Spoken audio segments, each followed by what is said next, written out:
ತುಮಕೂರು ನೂತನ ಹೆಚ್ಚುವರಿ police ಅಧೀಕ್ಷಕರಾಗಿ C Gopal.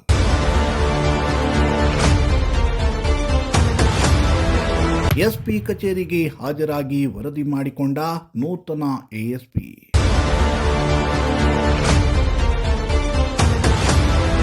Tumakuru ಹೆಚ್ಚುವರಿ ಪೊಲೀಸ್ ಅಧೀಕ್ಷಕರಾಗಿದ್ದ ವಿ ಮರಿಯಪ್ಪ ನಿವೃತ್ತಿ ಹೊಂದಿದ್ದು, ಮೊನ್ನೆಯಷ್ಟೇ ಪೊಲೀಸರು ಅವರಿಗೆ ಅದ್ದೂರಿ ಬೀಳ್ಕೊಡುಗೆಯನ್ನ ಕೊಟ್ಟಿದ್ದಾರೆ.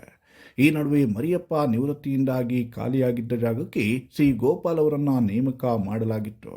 ತುಮಕೂರು ಜಿಲ್ಲೆಯ ನೂತನ ಹೆಚ್ಚುವರಿ ಪೊಲೀಸ್ ಅಧೀಕ್ಷಕರಾಗಿ ನೇಮಕಗೊಂಡಿರುವ ಸಿ ಗೋಪಾಲ್ ಅವರು ಇಂದು ಎಸ್ಪಿ ಕಚೇರಿಗೆ ಹಾಜರಾಗಿ ವರದಿಯನ್ನ ಮಾಡಿಕೊಂಡಿದ್ದಾರೆ.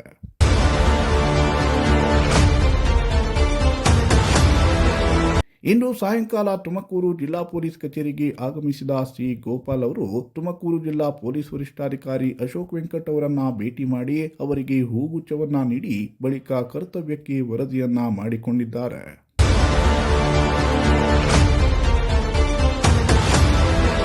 ಇನ್ನು ಸಿ ಗೋಪಾಲ್ ಅವರು ಈ ಹಿಂದೆ Bengaluru, Mysuru, Haveri, CID, DCRE, CCB ಮತ್ತು ಹುಬ್ಬಳ್ಳಿಯಲ್ಲಿ ಕರ್ತವ್ಯವನ್ನ ನಿರ್ವಹಿಸಿದ್ದು, ಇದೀಗ ತುಮಕೂರು ಎಎಸ್ಪಿ ಆಗಿ ನೇಮಕಗೊಂಡಿದ್ದಾರೆ. Bureau report, Prajashakti TV.